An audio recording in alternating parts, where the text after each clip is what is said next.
Hello बच्चों, Amazon basin अपन पढ़ रहे थे। उपोष्ण और उष्णकटिबंधीय क्षेत्रों की विशेषताएं अपन पढ़ रहे थे। उसके अंदर अमेजन बेसिन का जीवन कैसा था और उसका नाम कैसा रखा गया, वहाँ की जलवायु कैसी थी। अब आगे अपन पढ़ते हैं वहाँ के वर्षा वन।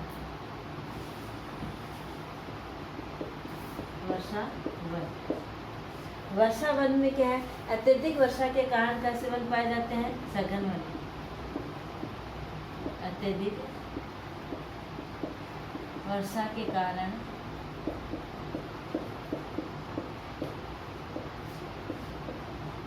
वन पाए जाते। ठीक है। ये वन इतने सघन होते हैं कि सूर्य का प्रकाश इनके धरातल तक नहीं पहुंचता है। ये वन इतने सघन होते हैं कि सूर्य का प्रकाश धरातल तक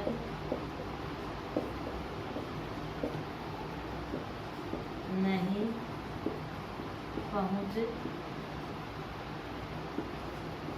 पाता। इतने सघन वन पाए जाते हैं कि सूर्य का प्रकाश वहां तक नहीं पहुंचता है। भूमि प्रकाश रहित और कैसी रहती है? नमी। यहाँ की भूमि प्रकाश रहित एवं नम या आर्द्रता युक्त रहती है। नम रहती। यहाँ केवल छाया वाली वनस्पति ही पनपती है। यहाँ केवल छाया वाली वनस्पति ही पनपती।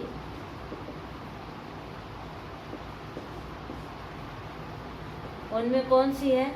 ऑर्किड, जो सबसे ज़्यादा वहाँ पर उगती है, और दूसरी है ब्रोमिलियाड।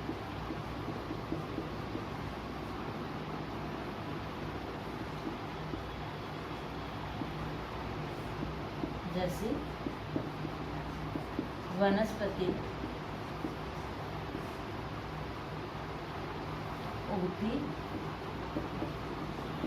ये क्या है? परजीवी। ये वनस्पति कैसी है? परजीवी। ठीक है ना? कैसी वनस्पतियां हैं ये? परजीवी।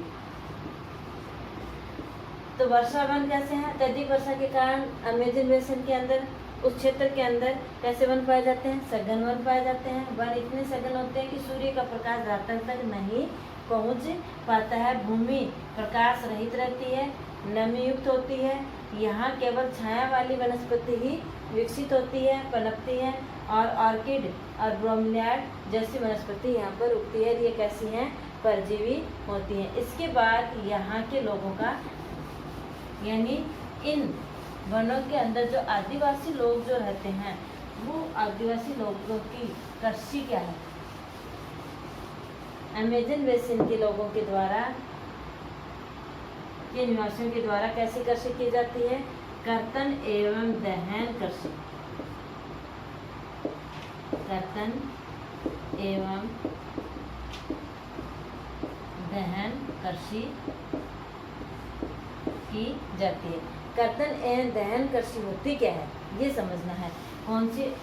अमेजन बेसिन में रहने वाले निवासियों के द्वारा कौन सी कृषि की जाती है? कर्तन एवं दहन कृषि की जाती है। कर्तन एवं दहन कृषि होती है कि किसान उन जंगलों के अंदर उनको क्या कहते हैं? वृक्ष एवं झाड़ियों को काट करके पहले भूमि को क्या किया जाता है? साफ किया जाता है।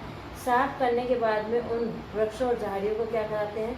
जला देते हैं। जलने के पश्चात और जो पोषक तत्व होते हैं वो किसमें है? मिट्टी में मिल जाते हैं, मिलाते हैं, और मिट्टी में मिलने के बाद 2-3 वर्ष तक उस स्थान के ऊपर कृषि का कार्य करते हैं। उसके पश्चात वह भूमि अनउपजाऊ होने लगती है, तो उस स्थान को छोड़ करके और अन्य स्थान पर जा करके वही वापस प्रक्रिया अपनाते हैं कि वन एवं झाड़ियों को जला करके और उसकी जो राख होती है उसको वापस मिट्टी में मिलाया जाता है और फिर मिट्टी के पोषक तत्व बढ़ने पर वापस उसमें क्या है, कृषि का कार्य किया जाता है। ये प्रणाली क्या कहलाती है, कर्तन एवं दहन प्रणाली कहलाती है। तो अमेज़न बेसिन के निवासियों के द्वारा कैसे कृषि की जाती है, कर्तन एवं दहन कृषि की जाती है। इस पद्धति के अंदर पद्धति में किसान पहले वृक्षों एवं झाड़ियों को जलाता है।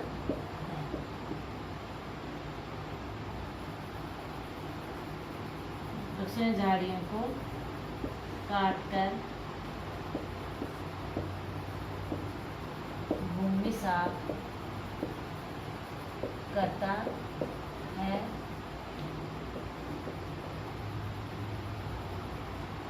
तथा वृक्षों एवं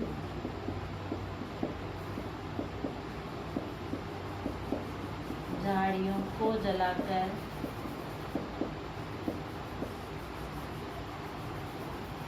जलाते हैं एवं उस राख को मिट्टी में मिलाते हैं और उसके बाद उस स्थान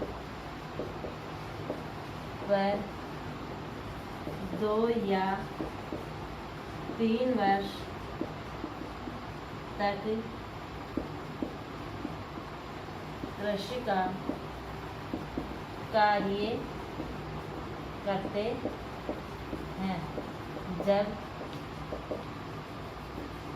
भूमि का उपजाऊपन खत्म होने लगता है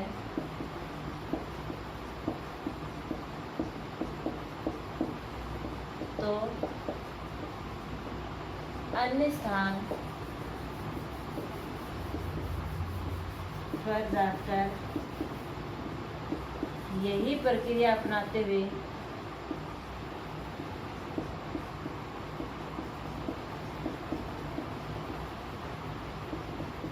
कृषि का कार्य करते हैं।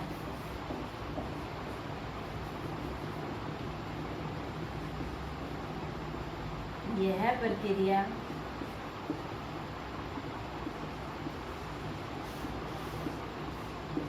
कर्तन या दहन प्रणाली कहलाती है। ठीक है। अमेज़न बेसिन में रहने वाले निवासियों के द्वारा पहले क्या किया जाता है, वृक्ष और झाड़ियों को काटकर भूमि को साफ किया जाता है। फिर वृक्ष और झाड़ियों को जला करके और मिट्टी का पोषक तत्व बढ़ाने के लिए उस राख को उस मिट्टी में मिला देते हैं और उसके बाद वहाँ पे कृषि का कार्य करते हैं। 2-3 वर्ष तक करते हैं। जब भूमि का उपजाऊपन खत्म होने लगता है तब इसी प्रक्रिया के द्वारा वो अन्य स्थान पर जाकर के वापस कृषि का कार्य करते हैं। इसे क्या कहा जाता है, कर्तन या दहन कृषि कहा जाता है। कुछ लोग अपार्टमेंट जैसे बड़े शहरों के अंदर घरों में रहते हैं। उनकी छत ढाल वाली होती है, जिन्हें क्या कहा जाता है, वहाँ के मलोका। अब देखो उनके घरों को क्या कहा जाता है, वहाँ के जो निवासी रहते हैं जिन घरों के अंदर, उनको किन नाम से जाना जाता है, मलोका। मलोका क्या है, कुछ बड़े अपार्टमेंट के अंदर जैसे घरों के अंदर रहते हैं और वो क्या होते हैं, तीव्र ढाल वाले होते हैं। कुछ लोग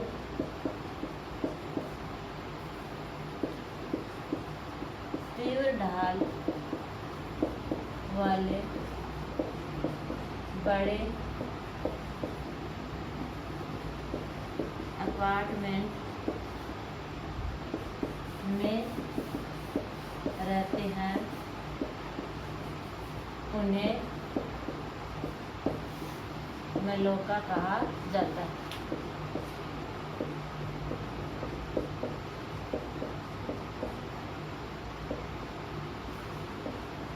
ठीक है, सिर्फ अपार्टमेंट वाले में रहते हैं उनको क्या कहा जाता है? मेलोका कहा जाता है। वहाँ के निवासियों के द्वारा की जाने वाली कृषि को कर्तन या दहन कृषि कहा जाती है।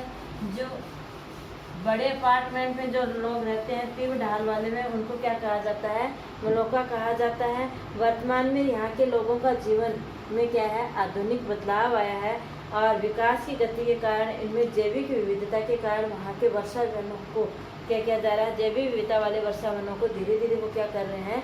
नष्ट कर रहे हैं। इस प्रकार से अमेजन बेसिन में धीरे धीरे जो सघन वन है वो धीरे धीरे क्या होते जा रहे हैं? अभी खत्म होते जा रहे हैं। अब अपन आगे बढ़ेंगे गंगा ब्रह्मपुत्र के बेसिन में जीवन। ये तो था अमेजन बेसिन में जो दक्षिणी अमेरिका के अंदर ये बेसिन बनता है। अब अपन पढ़ेंगे आगे गंगा ब्रह्मपुत्र बेसिन के लोगों का जीवन, इनमें जीवन। दोनों नदियाँ कहाँ बहती हैं? भारत के अंदर बहती हैं। अब ये जो नदी जिन जिन क्षेत्रों के अंदर बहती हैं वहाँ के लोगों का जीवन कैसा है, वहाँ पर कृषि का कार्य कितना है, वहाँ पे वन कैसे हैं और जंगल हैं, उनमें कौन कौन से जीव जंतु पाए जाते हैं, उसके बारे में कितनी वर्षा होती है और कहाँ से ये नदियाँ निकलती हैं और कौन कौन से राज्य से बहती हुई इनको किन किन नामों से जाना जाता है, ये अपन आगे वाली वीडियो के अंदर पढ़ेंगे। अगर आपको कहीं समझ में नहीं आया अमेजन बेसिन के अंदर लोगों के रहने का जीवन जो है, वर्षा वन, वहाँ की कृषि, वहाँ के घरों को क्या कहा जाता है, अगर कहीं समझ में नहीं आया तो आप कमेंट बॉक्स में लिख के पूछ सकते हो। धन्यवाद।